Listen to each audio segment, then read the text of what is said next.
Kanzuk is a term you may have heard in the last few years. Kanzuk is a term made to represent a closer relationship between Canada, Australia, New Zealand and the United Kingdom, in gaining traction for its potential benefits in trade, movement and foreign policy coordination. The Anglosphere encompasses English-speaking nations with historical, cultural and political ties rooted in the British Empire. I'm going to delve into the realm of geopolitics, exploring the concept of the Anglosphere and its potential influence in the future of the Western world, asking one simple question: is the UK, Canada, Australia and New Zealand forming one global superpower? The term Kanzuk dates back to 1966 in a book called Colonies into Commonwealth, written by William David McIntyre. He was a British-born New Zealand historian, known for his expertise on the military and constitutional histories of the Commonwealth of Nations and British Empire. After completing a PhD at the University of London, he became a lecturer in Commonwealth and American history at the University of Nottingham, and in 1966, the year the book was released, he was appointed a professor in history at the University of Canterbury in Christchurch, New Zealand, where he remained for the rest of his career.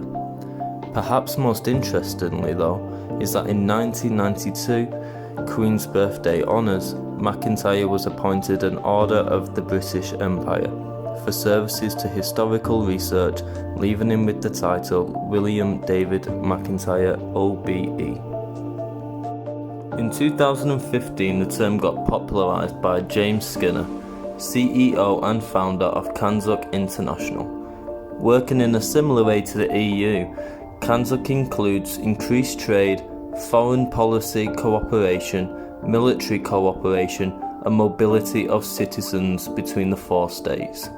It is being regarded as the, in quotations, answer to Brexit, as the UK left the European Union and therefore many trade deals, and therefore representing a closer relationship between Canada, Australia, New Zealand and the United Kingdom.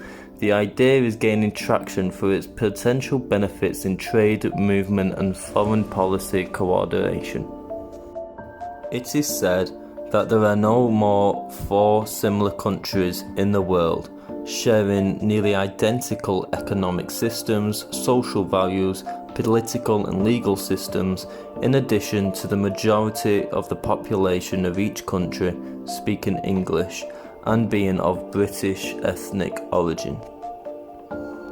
So far, the public support for the potential union has been positive, with New Zealand polling at 82%, Canada at 76%, Australia at 73%, and surprisingly enough, the country who originally proposed the idea, the UK, comes in as the least keen country at 68%.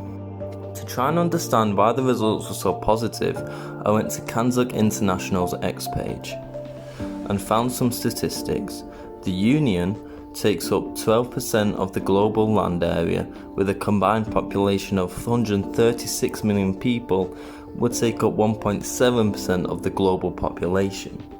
The 7% of the global GDP would automatically take Kanzuk as a union that could stand alongside the United States and the EU comfortably. Another factor of Kanzuk, which would contribute to the positive figures, is the proposed Kanzuk passport. This means that citizens can travel, work and live freely in any of the 4 countries. The average wealth would be ranked 2nd to 12th in the world and ranked 4th to 14th in the world for democracy. However, the union hasn't gone without controversy, with many labelling it as racist, a Brexiteer's dream and a sick revival of the British Empire. After all, since we're uniting countries that have been colonised in the past, why did India, Pakistan, South Africa and so forth not get the invite? Is it really a whites only group? All 4 chosen countries mainly consist of white British origin for their citizens. They also all share King Charles as their constitutional monarch and head of state. Many people in these countries disagree with the monarchy, seeing it as a tradition that has lasted too long and left a bad taste, and therefore the thought of uniting 4 countries that were colonised by the empire, and an idea that is mainly supported by the right wing, many see this as a modern form of colonisation. During my research, I found a Facebook video on Kazakh International's official page explaining why they would not include South Africa, Pakistan and India. They told us that these countries have poor domestic and socio-economic issues such as high crime rate, overpopulation and significant levels of poverty.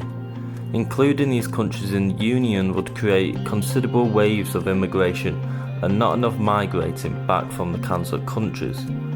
I think some would argue that it was the British Empire who bankrupted these countries, and to not let them back in a union that would benefit them would be classed as wrong.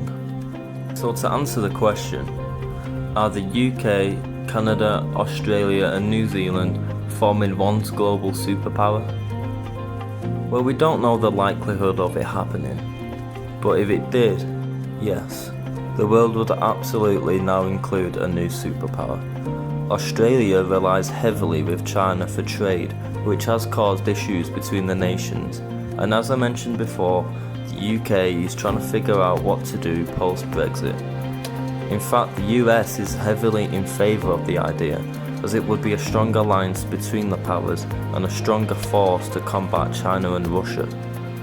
All 5 countries are part of a 5 Eyes scheme, which shares artificial intelligence and data between them.